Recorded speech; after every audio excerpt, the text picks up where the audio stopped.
जलन। मेरा नाम रचना है। आज मैं आपको मेरे नेचर के ऐसे पहलू के बारे में बात करने वाली हूँ जिसका मुझे भी पता नहीं था। कहते हैं जीवन में अच्छा दोस्त मिलना बहुत मुश्किल होता है, पर मेरी एक बेस्ट फ्रेंड थी, दिया। ऐसे वैसी दोस्ती नहीं थी, बहनों से ज़्यादा प्यार था हम दोनों में। हम तो हमेशा यही सोचते थे कि शादी भी एक ही घर में करेंगे, ताकि कोई हम दोनों को शादी के बाद भी अलग नहीं कर सके। मेरे घर वाले मुझसे ज़्यादा उसे मानते थे और उसके घर वाले मुझे बस यह समझो कि उसका घर मेरा और मेरा घर उसका। समय के साथ सब कुछ करना पड़ता है। मेरे लिए एक अच्छा रिश्ता आया। लड़का इंजीनियर था, अच्छा कमाता था, रवि नाम था। उसके घर वाले ने मुझसे पहले दिया को तस्वीर दिखाई। उसे देखते ही लड़का पसंद आ गया और बोली कि अच्छा है, तू मिलने जा उससे।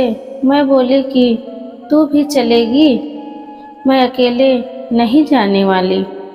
ओ बोली, पागल है तू, डेट पर जा रही है, मैं क्या करूँगी, कहाँ कबाब में हड्डी। लेकिन मैं नहीं जान मानी। उसे बोली कि थोड़ी देर बाद तू चली आना, लेकिन लड़के से बात कर ले, मिल ले। तू अपनी बेस्ट फ्रेंड को ऐसे ही किसी के साथ शादी करने देगी क्या? मेरे मनाने के पर वो मान गई। हम दोनों उससे मिलने गए। घर वालों को कोई ऐतराज़ नहीं था, क्योंकि दिया मेरे साथ ही थी। रवि को हम एक रेस्टोरेंट में मिले। रवि हम दोनों को बहुत अच्छा लगा। दिया को तो इतना पसंद आया कि वो तो उसे जीजू बोलने लगी। रवि भी उसके साथ बहुत घुल गया। देखा जाए तो रवि और दिया का स्वभाव बिल्कुल एक जैसा ही था, इसलिए मुझे भी पसंद आया। बस सब अचानक और जल्दी में हो रहा था। चट मंगनी और पट ब्याह वाला सीन हो रहा था। मेरे साथ बहुत जल्दी में हमारी शादी हो गई थी। एक अच्छी बात यह थी कि रवि की जॉब हमारे शहर में ही थी।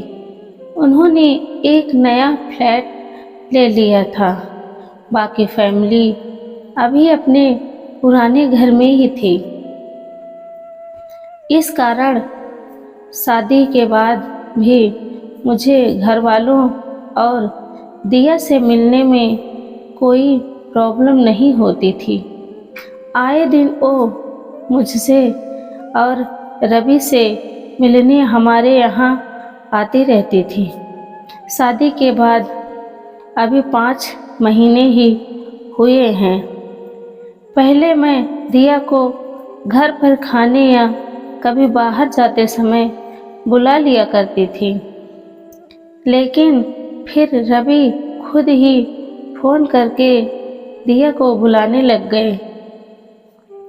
धीरे धीरे मुझे पता भी नहीं चला और मैं दिया से इनसिक्योर होने लगी। मुझे नहीं पता था कि शादी के बाद मुझ में यह चेंज आ जाएगा। रवि और दिया का स्वभाव एक सा ही था। दोनों को बातें करना बहुत पसंद था। मैं चुप रहती थी, दोनों हंसते ही रहते। दिया मुझसे ज़्यादा इंटेलिजेंट, हंसमुख, मुंहफट थी। इस कारण हमेशा लोग उसे ज़्यादा पसंद करते थे। शुरुआत में मुझे लगा कि अच्छा है, लेकिन बाद में मुझे यह सब अच्छा नहीं लग रहा था। मेरे पति का बार बार हर बात में दिया दिया करना मुझे चुभने लगा। उसका भी बात बात में उनका हाथ पकड़ना और हंसते रहना मुझे खाने लगा। मैं अपनी तरफ से अब दिया को बुलाना और उससे मिलना कम कर दिया। मैं कोशिश करती थी कि कुछ बहाने से ही कि वो सब घर भी ना आए। एक शाम अचानक ही वो और मेरे पति साथ में घर आए और बाहर डिनर का बोलने लगे। मैंने कहा कि मेरी तबीयत ठीक नहीं है। दिया बोली, इसका हमेशा ऐसा ही रहता है, बोरिंग घर में रहती है, इसके लिए कुछ पैक करा लेंगे। चलो जीजू, हम दोनों चलते हैं।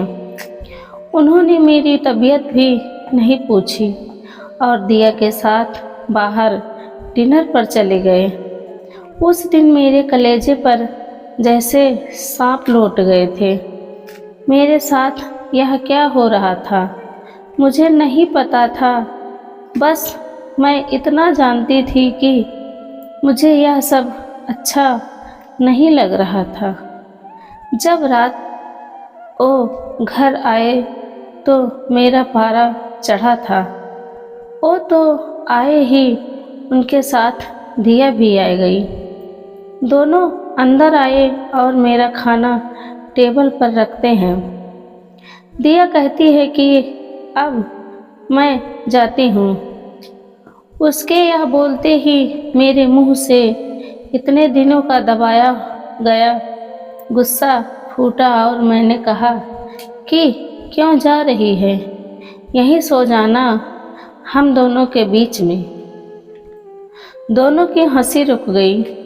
दिया को पता चल गया था कि मैंने मजाक में नहीं बोला है। कुछ पल उसने मेरी तरफ देखा, फिर दरवाज़ा खोलकर चली गई। रवि मुझे कहते हैं, यह क्या तरीका है बात करने का। मैंने कहा, आप ज़्यादा चिंता मत करो, वो मेरी दोस्त है। आपको इतना बुरा क्यों लग रहा है? आप हम दोनों को एक ही साथ मिले थे ना, आपको वो ज़्यादा पसंद थी तो उसी से शादी करना था, मुझसे क्योंकि रवि ने कहा, आखिर तुम भी उसी सोच वाली निकली। तुम तो दोनों ने ही कहा था कि तुम्हें शादी के बाद भी अलग नहीं होना। अरे पक्की दोस्ती थी, तुम उसे साथ लाई थी। उसने कहा तब तुमने मुझसे शादी की। मैं चाहता था कि तुम खुश रहो और अगर तुम्हें कुछ प्रॉब्लम थी तो मुझसे बात करती। अचानक ऐसे कुछ भी ना बोल रही हो। रवि यह बोलकर कमरे में चले गए। उस समय मैंने जो किया मुझे सही लगा, पर जो मैं महसूस कर रही थी वो मैंने बोल दिया। अगले दिन सुबह रवि ने मुझसे बात नहीं की, ना ही दिया का फ़ोन आया और ना ही वो घर आई। एक दो दिन इनका मूड खराब रहा, लेकिन फिर वो सही हो गए। शायद दिया ने ही उन्हें ऐसा करने को बोला हो, लेकिन अब घर में उनके मुंह से दिया का नाम नहीं आया। करीब 2 महीने हो गए थे दिया को आए या बात करें या मेरे साथ नॉर्मल थे। उस बात की चर्चा भी उस दिन के बाद नहीं हुई। फिर अचानक जब वो ऑफिस गए थे तब दिया फ्लैट में पर आई। उसे 2 महीने बाद मिलने पर भी मुझे कुछ ज़्यादा खुशी नहीं हुई। वो आकर सीधा अंदर बैठ गई। मैं अभी भी उससे बात नहीं कर रही थी। वो बोली, मैं शादी के पहले वाली रचना को अच्छे से जानती हूँ और वो अपनी बात और तकलीफ़ को मन में ही छुपा कर रखती थी। मैंने शायद अनजाने में तेरा दिल दुखाया है, लेकिन शायद तू सही है। शादी प्यार के बाद कैसा महसूस होता है, मुझसे ज़्यादा तू जानती है। दोस्त की अपनी जगह होती है और प्यार की अपनी। मुझे इस तरह मेरी ज़िंदगी में नहीं घुसना चाहिए। यह सारी बातें मैं शायद मेरे पति के लिए भी महसूस करूं। पहले मुझे तुझ पर गुस्सा आया, लेकिन अब मुझे लगता है गलती मेरी भी है। मैंने तेरी चीज़ को अपना ही समझा, मेरा हक समझा। मैं तेरी फैमिली को अपना माना, पर शायद तेरी इस लाइफ से मुझे दूर रहना था। खैर, अब तो दूर हो ही जाऊंगी। मैं भी शादी कर रही हूँ। जैसे तूने रवि को पहले मुझसे मिलाया, वैसे मैंने रवि को उससे मिलाया। तुझसे गुस्सा थी इसलिए तुझे बताया नहीं, पर मुझे लगा कि तुझे शादी में ना बुलाया तो एक और बड़ी गलती होगी, क्योंकि अब इस शहर में कम ही आना होगा। उसकी बात खत्म होते ही मेरी आंखों में आंसू आ गए। अब सब कुछ जो मैं फील कर रही थी, पता नहीं कुछ ही सेकंड में कहाँ गायब हो गया। दिया गले लगाए बिना उसे मैं नहीं कर रह पाई। उसको रोते हुए मैंने सॉरी कहा। वो बोली, सॉरी मत बोल, मैं शादी कर रही हूँ, फिर बताऊंगी कि कोई मेरे वाले के साथ अगर ऐसा करेगा तो मुझे कैसा लगेगा। आखिर उसकी शादी का दिन भी आ गया। जितना वो मेरी शादी में नाची थी, उससे ज़्यादा मैंने उसकी शादी में धमाल मचाया। अब भी हम भी अच्छे दोस्त हैं और हमारे पति भी बार बार, लेकिन अभी भी वो मुझे मजाक में ताना मारते हैं। कहते हैं नहीं, मैं दोनों के बीच में नहीं सोऊंगा। चिंता मत कर, पर मैंने एक बात सीखी कि अगर दोस्तों से कुछ प्रॉब्लम है तो उससे बात करो। वो अगर आपका सच्चा दोस्त होगा तो समझेगा। आपको यह कहानी कैसी लगी हमें कमेंट कर ज़रूर बताएं। इस तरह की अच्छी कहानियाँ आप हमारे चैनल पर सुनने के लिए हमारे चैनल को सब्सक्राइब और लाइक करें।